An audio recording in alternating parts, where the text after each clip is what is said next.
एक दिन एक बुजुर्ग आदमी तनतनाता हुआ शहर के एक नामी पर सज्जन वकील के दफ्तर में घुसा। उसके हाथों में कागजों का बंडल, धूप में काला हुआ चेहरा, बढ़ी हुई दाढ़ी और उसके सफेद कपड़े में मिट्टी लगी हुई थी। बुजुर्ग ने वकील से कहा, उसके पूरे फ्लैट पर स्टे लगाना है। बताइए क्या क्या कागज और चाहिए, क्या लगेगा खर्चा, लेकिन काम जल्दी होना चाहिए। वकील साहब ने उन्हें बैठने को कहा। रामू, पानी दे इधर, वकील ने आवाज लगाई। उसके बाद वो बुजुर्ग कुर्सी पर बैठे।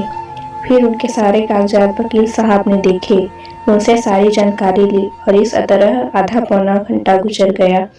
मैं इन कागजों को अच्छी तरह देख लेता हूँ, फिर आपके केस पर विचार करेंगे। आप ऐसा कीजिए, अगले शनिवार को मिलिए मुझसे, वकील साहब ने कहा। 4 दिन बाद वो बुजुर्ग फिर से वकील के यहाँ आए। वैसे ही कपड़े, बहुत गुस्से में लग रहे थे। वे अपने छोटे भाई पर गुस्सा थे। वकील ने उन्हें बैठने को कहा। वो बैठे। ऑफिस में अजीब सी खामोशी गूंज रही थी। वकील साहब ने बात की शुरुआत की। बाबा, मैंने आपके सारे पेपर देख लिए और आपके परिवार के बारे में और आपकी निजी जिंदगी के बारे में भी मैंने बहुत जानकारी हासिल की। मेरी जानकारी के अनुसार आप 2 भाई हैं, एक बहन है। आपके माँ बाप बचपन में ही गुजर गए। बाबा, आप 9वीं पास है और आपका छोटा भाई इंजीनियर है। छोटे भाई की पढ़ाई के लिए आपने स्कूल छोड़ा, लोगों के खेतों में दिहाड़ी पर काम किया। कभी अंग भर कपड़ा और पेट भर खाना आपको नहीं मिला। फिर भी भाई की पढ़ाई के लिए पैसों की कमी आपने कभी होने नहीं दी। एक बार खेलते खेलते भाई पर किसी बैल ने सींग घुसा दिए, तब भाई लहूलुहान हो गया। फिर आप उसे कंधे पर उठाकर 5 किलोमीटर पैदल चलकर अस्पताल ले गए। सही देखा जाए तो आपकी उम्र भी नहीं थी ये करने की, पर भाई में जान बसी थी आपकी। माँ बाप के बाद मैं ही इनका माँ बाप, ये भावना थी आपके मन में। आपका भाई इंजीनियरिंग में अच्छे कॉलेज में एडमिशन ले पाया और आपका दिल खुशी से भरा हुआ था। फिर आपने जी तोड़ मेहनत की। 80,000 की सालाना फीस भरने के लिए आपने रात दिन एक कर दिया, यानी बीवी के गहने गिरवी रख के, कभी साहूकार से पैसा लेकर आपने उसकी हर ज़रूरत पूरी की। फिर अचानक उसे किडनी की तकलीफ शुरू हो गई। डॉक्टर ने किडनी बदलने के लिए कहा और आपने अगले मिनट में अपनी किडनी उसे दे दी, यह कहकर कि कल तुझे बड़ा अफसर बनना है, नौकरी करनी है। कहाँ कहाँ घूमेगा बीमार शरीर लेके, मुझे तो गांव में ही रहना है। फिर भाई मास्टर्स के लिए हॉस्टल पर रहने गया। लड्डू बने देने जाओ, खेत में मकई तैयार हुई भाई को देने जाओ, खुद 30 त्योहार हो भाई को कपड़े दो। घर से हॉस्टल 25 किलोमीटर, तुम उसे डिब्बा देने साइकिल पर गए। हाथ करने वाला पहले भाई को खिलाया तुमने, फिर वो मास्टर्स पास हुआ, तुमने पूरे गांव को खाना खिलाया। फिर उसने उसी के कॉलेज की लड़की जो दिखने में एकदम सुंदर थी, उससे शादी कर ली। तुम सिर्फ समय पर ही वहां गए। भाई को नौकरी लगी, 3 साल पहले उसकी शादी हुई। अब तुम्हारा बोझ हल्का होने वाला था, पर किसी की नज़र लग गई आपकी इस प्यार को। शादी के बाद भाई ने घर आना बंद कर दिया। पूछा तो कहता है, मैंने बीवी को वचन दिया है, घर एक भी पैसा वो नहीं देता। पूछा तो कहता है, कर्जा सिर पर है, पिछले साल शहर में फ्लैट खरीदा। पैसे कहाँ से आए पूछा तो कहता है, कर्ज लिया है। मैंने मना किया तो कहता है, भाई तुझे कुछ नहीं मालूम, तू नीरा गंवार ही रह गया। अब तुम्हारा भाई चाहता है कि गांव की आधी खेती बेचकर उसे पैसा दे दो। इतना कह के वकील साहब रुके। रामू की चाय की प्याली उन्होंने अपने मुंह से लगाई।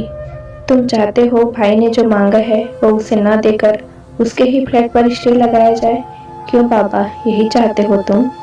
वो तुरंत बोला, हाँ वकील साहब। वकील साहब ने कहा, हम स्टे ले सकते हैं और भाई के प्रॉपर्टी में हिस्सा भी मांग सकते हैं, पर तुमने उसके लिए जो खून पसीना एक किया है वो नहीं मिलेगा। दूसरा, तुम्हारी दी हुई किडनी तुम्हें वापस नहीं मिलेगी। तीसरा, तुमने उसके लिए जो जिंदगी खर्च की है वो भी वापस नहीं मिलेगी। मुझे लगता है इन सब चीज़ों के सामने उसके फ्लैट की कीमत शून्य है। भाई की नीयत फिर गई, वो अपने रास्ते चला गया। अब तुम भी उसी कृतज्ञ सड़क पर मत जाओ। वो भिखारी निकला। तुम दिलदार थे, दिलदार ही रहो। तुम्हारा हाथ ऊपर था, ऊपर ही रखो। कोर्ट कचहरी करने की बजाय बच्चों को पढ़ाओ लिखाओ। पढ़ाई करके तुम्हारा भाई बिगड़ गया, लेकिन इसका मतलब यह नहीं है कि तुम्हारे बच्चे भी ऐसा करेंगे। वो बुजुर्ग वकील साहब के मुंह को ताकने लगा। वकील साहब की पूरी बात सुनकर बुजुर्ग उठ खड़ा हुआ, सब कागजात उठाए और आंखें पोंछते हुए बोला, चलता हूँ वकील साहब। उसकी रुलाई फूट रही थी और वो किसी को दिख न जाए ऐसी कोशिश कर रहा था। इस बात को अरसा गुजर गया। कल वो अचानक फिर वकील साहब के ऑफिस में आया। कलमों में सफेदी झांक रही थी उसके। साथ में एक नौजवान था और हाथ में थैली। वकील ने कहा, बाबा बैठो। उसने कहा, बैठने नहीं आया वकील साहब, मिठाई खिलाने आया हूँ। ये मेरा बेटा बैंक मैनेजर है, बेंगलोर रहता है, कल आया गाँव। अब 3 मंजिला मकान बना लिया है वहाँ।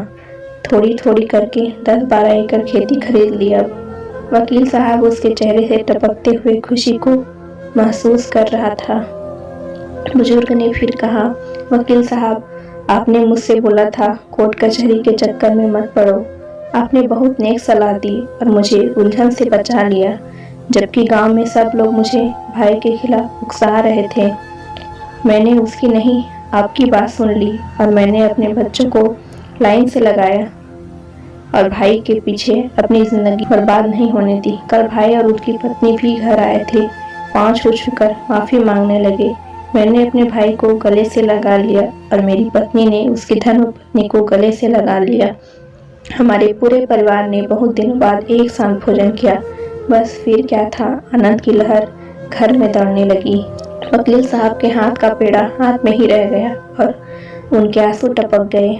इस कहानी से हमें यह सीख मिलती है कि अपने गुस्से को सही दिशा में मोड़ा जाए तो जीवन में कभी पछताने की जरूरत नहीं पड़ेगी।